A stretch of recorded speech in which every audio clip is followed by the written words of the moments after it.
U.S.-Japan trade negotiations.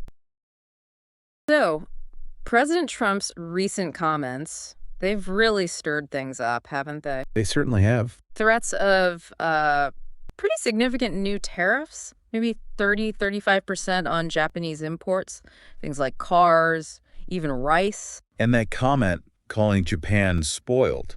Yeah, it grabbed headlines. But what's really going on with the U.S.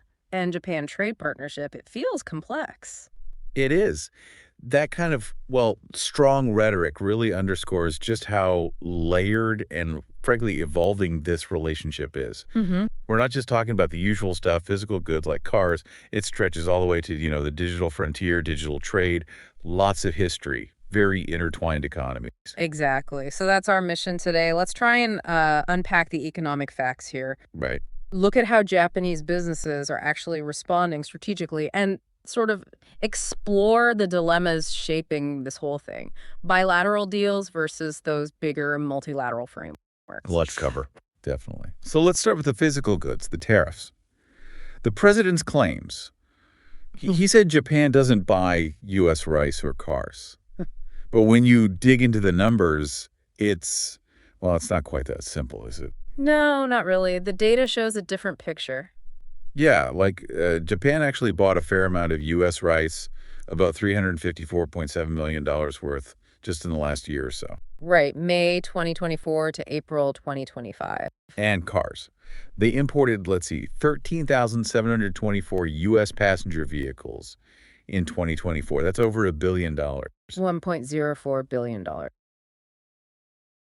Now, granted, the trade deficit is significant. Japanese auto exports to the U.S. are way higher, something like, $41 billion in 2023? That's the figure, yes. $41 billion is huge. Huge. I mean, that's like the entire GDP of Iceland, roughly, just for perspective.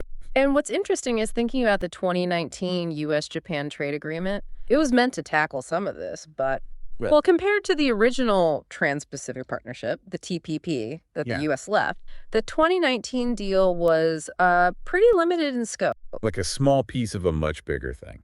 Exactly. It felt like, opting for just an appetizer when a whole banquet, the TPP, was potentially on the table.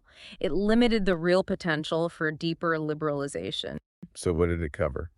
Japan agreed to lower tariffs on about $7 billion of U.S. farm goods, beef, pork, wheat, things like that. Okay.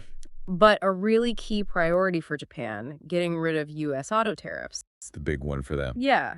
That was just, absent, not in the deal. Huh. So if Japan wanted that auto tariff removal and didn't get it, maybe the 2019 deal was more symbolic than substantive. You could argue that, and we see knock-on effects. Like with beef. Yes. A USDA study recently showed that even with the renegotiated safeguard system for U.S. beef exports to Japan... Those are the emergency tariffs if imports surge, right? Correct. U.S. beef is still likely to trigger those safeguards, which puts U.S. exporters at a disadvantage compared to countries in the CPTPP. The CPTPP being the pact that replaced the TPP after the U.S. pulled out. Precisely. And connecting that dot, pulling out of the original TPP, that arguably meant the U.S. left, like $100 billion a year in potential long-term economic gains on the table. Wow. $100 billion a year. Re-engaging with the CPTPP could recover a lot of that. It's not just money, it's strategic influence, economic leadership. And meanwhile, Japanese companies aren't just waiting around. No way. They're actively adjusting. You see them reevaluating supply chains, sometimes raising prices, definitely diversifying suppliers away from tariff risks, investing in automation, even reshoring some production. It's like a big chess game. Okay, so that's the physical goods side. What about the digital side? This often feels less visible, but it's huge, right? Absolutely crucial.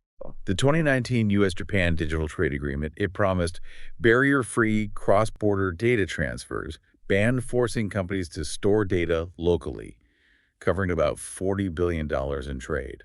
Sounds pretty good on paper. It does sound good. Barrier-free flows, no localization. But Japan has a unique problem here. Its relationship with the EU. Japan has an adequacy decision from the EU, meaning the EU trusts Japan's data protection standards. Okay, that's good for EU-Japan data flow. Yes, but that adequacy status comes with strings attached. It requires Japan to restrict onward transfers of personal data, so data going from the EU through Japan to a third country. Like the U.S. or other CBTPP members. Exactly. Countries the EU hasn't deemed adequate, and that requirement clashes directly with Japan's promises of free data flow under the CPTPP and the U.S.-Japan Digital Trade Agreement. So Japan is caught in the middle. Pretty much. Trying to justify those onward transfer restrictions using legal exceptions like necessity or arguing it's not arbitrary discrimination is legally very tricky. It creates real uncertainty for companies operating globally. Japan might face a tough choice: keep its EU data status happy or fulfill its trade agreement obligations. So wrapping this up for you, our listener, this U.S.-Japan trade relationship is clearly, well, it's complicated. Very multifaceted. You've got the tangible stuff, tariffs, goods like cars and rice, tangled up with these really complex digital rules. It's this delicate dance between economic facts, political statements, and these big international agreements. Makes you wonder how much is optics versus reality sometimes, doesn't it? It does, and the strategic choices both the U.S. and Japan make now, navigating these trade fights and these conflicting digital rules, they won't just affect their own relationship, they'll seriously reshape global supply chains and how digital information is governed worldwide. So a final thought to leave you with. Yeah, what do all these developments really signal for the future of trade itself? Is it still primarily about economic growth? Or is it becoming more and more a geopolitical battleground, something to think about?